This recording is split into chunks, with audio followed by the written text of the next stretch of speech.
আসসালামু আলাইকুম, সবাইকে স্বাগত জানাচ্ছি দেশামা টিভি সংবাদে। আপনাদের সাথে আছি আমি জিহাদ হাসান। আপনারা স্বাধীন করেছেন বলেই বাংলাদেশের সন্তান ডেপুটি কমিশনার জেলা প্রশাসক মকবুল হোসেনের প্রতিবেদনে মুন্সিগঞ্জের গজারিয়া উপজেলার বীর মুক্তিযোদ্ধাদের সাথে মতবিনিময় সভা ও হেলথ কার্ড বিতরণ অনুষ্ঠানে কথা বলেন মুন্সিগঞ্জ জেলা প্রশাসক। বৃহস্পতিবার সকালে উপজেলা প্রশাসনের আয়োজনে উপজেলা সম্মেলন কক্ষে নির্বাহী অফিসার কোহিনুর আক্তারের সভাপতিত্বে মতবিনিময় ও মুক্তিযোদ্ধাদের হেলথ কার্ড বিতরণ অনুষ্ঠান অনুষ্ঠিত হয়। অনুষ্ঠানে প্রধান অতিথির বক্তব্যে মুন্সিগঞ্জ জেলা প্রশাসক মোহাম্মদ আবু জাফর রিপন উপস্থিত মুক্তিযোদ্ধাদের উদ্দেশ্যে বলেন, আপনারা দেশ স্বাধীন করেছেন বলে বাংলাদেশের সন্তান আজ আমি ডেপুটি কমিশনার জেলা প্রশাসক। স্বাধীন না হলে জেলা প্রশাসক হতো পাকিস্তানের সন্তান। আপনারা যারা সুন্দর সুন্দর পোশাকে উপস্থিত হয়েছেন, স্বাধীন না হলে তা সম্ভব হতো না।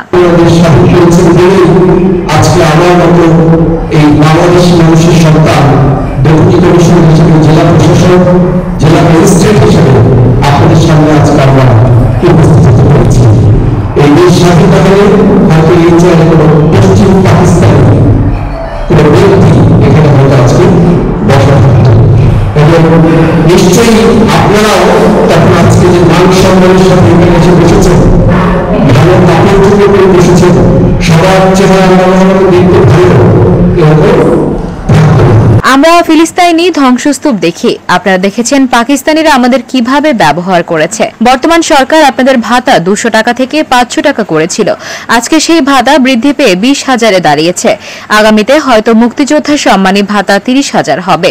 আমরা নিশ্চয় বলে আছি যে সেই পশ্চিম পাকিস্তানিরা আমাদেরকে কিভাবে ট্রিট করত, তারা আমাদেরকে ডাকতো বাঙাল, সৈয়দ বাচ্চা, এই সকল শব্দ ব্যবহার করত এই আমাদের বাংলাদেশি আমরা যারা আমাদের নামের সাথে।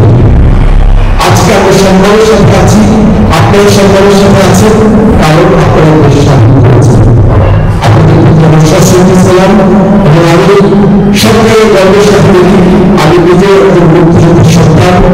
আমার বাবা এবং আমার আপন ছোট আমার বাবার ছোট ভাই, আপন বোন ভাই জয়লাল আহমদ, তারা তৎকালীন সময় ভারতে প্রশিক্ষণ নিয়ে এসে এই দেশের সম্মুখযুদ্ধ অংশগ্রহণ করেছে।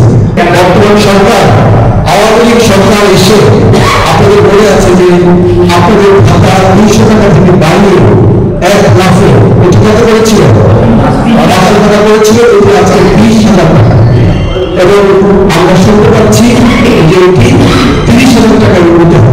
বিশেষ অতিথি হিসেবে উপস্থিত ছিলেন অতিরিক্ত জেলা প্রশাসক রাজস্ব মুন্সিগঞ্জ মোহাম্মদ জাকির হোসেন, গজারিয়া উপজেলা পরিষদ চেয়ারম্যান মনসুর আহমেদ খান জিন্না। আরও উপস্থিত ছিলেন ভাইস চেয়ারম্যান সাইফুল ইসলাম মন্টু, মহিলা vice chairman Minu Akter, union Parishad chairman Mizanur Rahman Prodhan, union Parishad chairman Kamrul Hasan Faraji সহ উপজেলার সকল মুক্তিযোদ্ধারা।